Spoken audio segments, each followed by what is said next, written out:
అనుదినమన్న శ్రోతలకు మన ప్రభువును రక్షకుడై ఉన్న యేసుక్రీస్తు యొక్క సరిసాటి లేని మహా గొప్ప పరిశుద్ధమైన నామమునందు శుభము. నేడు 2026 సంవత్సరము జనవరి మాసము 13వ తారీఖు మంగళవారం నాటి ధ్యానాంశము భయపడని హృదయము. 27 కీర్తన 1 మరియు 3 వచనములందు యెహోవా నాకు వెలుగును రక్షణునై ఉన్నాడు, నేను ఎవరికి భయపడుదును? యెహోవా నా ప్రాణదుర్గము, ఎవరికి వెరుతును? నాతో యుద్ధము చేయుటకు దండు దిగినను నా హృదయము భయపడదు. నా మీదికి యుద్ధము రేగినను దానిలో నేను ధైర్యము విడవకుందును. భయపడని హృదయము గలవారు ధన్యులు, వారు సింహములే ధైర్యము గలవారై ఉందురు. ఓటమి వలన తల్లడిల్లిపోకుండా, శోధన వలన సొమ్మసిల్లిపోని హృదయము గలవారు వేగవంతముగా ముందుకు సాగిపోవుదురు.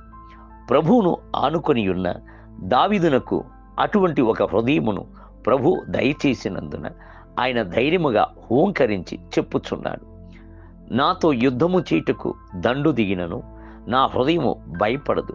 నా మీదికి యుద్ధము రేగినను దానిలో నేను ధైర్యము విడవకుందును. 27 కీర్తన 3వ వచనం. అనేకులు ఓటమి భావము చేత పీడింపబడుచు ఎల్లప్పుడూ ఓటమిని తలంచుచు ఉన్నారు. పరీక్షలను వ్రాయిచున్నప్పుడే ఓటమిని పొందుటను గూర్చి తలంచి కలత చెందుచున్నారు. వ్యాపారమునందు నష్టము ఏర్పడునేమోనని, ఆత్మహత్యయే ముగింపు అని అవిశ్వాసంతో కూడిన మాటలను కొందరు మాట్లాడుచున్నారు. వారిక తలంపు ప్రభువు పైన లేకుండా భయముపై ఉండుటయే దీనికి గల కారణం. దావీదు యొక్క విశ్వాసపు మాటలను చూడుడి. యెహోవా నాకు వెలుగును రక్షణై ఉన్నాడు, నేను ఎవరికి భయపడుదును? యెహోవా నా ప్రాణదుర్గము, ఎవరికి వెరుతును? 27 కీర్తన 1వ వచనం. నీ సహాయము వలన నేను సైన్యమును జయింతును, నా దేవుని సహాయం వలన ప్రాకారమును దాటుదును. 18వ కీర్తన 29వ వచనం. సదాకాలము యెహోవాయందు నా గురి నిలుపుచున్నాను, ఆయన నా కుడిపార్శ్వమునందు ఉన్నాడు గనుక నేను కదల్చబడను. 16వ కీర్తన 8వ వచనం. ఒక దేవుని యొక్క మనుషుడు పదవి హెచ్చింపు కొరకు మిగిలిన కఠినమైన ఒక పరీక్షను వ్రాయవలసిందే ఉండేది. ఆ పరీక్షల కొరకు చదువుచున్నప్పుడెల్లను నన్ను బలపరచుచున్న క్రీస్తుని యందే నేను సమస్తము చేయుటకు నాకు బలము గలదు అని వాగ్దానపు వచనము విశ్వాసంతో ఒప్పుకోలు చేయుచూనే ఉన్నాడు. ఫిలిప్పీయులకు రాసిన పత్రిక 4వ అధ్యాయము 13వ వచనం. ఈ పరీక్షల యందు విజయమును సాధించుటకు నాకు జ్ఞానమును బలమును సామర్థ్యతను కలదు అని చెప్పి ప్రార్థించెను. ప్రభు ఆ పరీక్షల యందు ఆయనను విజయము పొందినట్లు చేసి మహిమకరముగా హెచ్చించెను.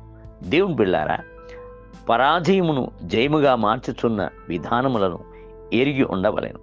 ఒకసారి హిజ్కియా రాజునకు విరోధముగా గొప్ప యుద్ధము వచ్చినప్పుడు ఆయన ప్రభు యొక్క ఆలయమునకు వెళ్ళి తన హృదయమును ప్రభు ఎదుట తెరచి ఉంచి ఆసక్తితో ప్రార్థించెను.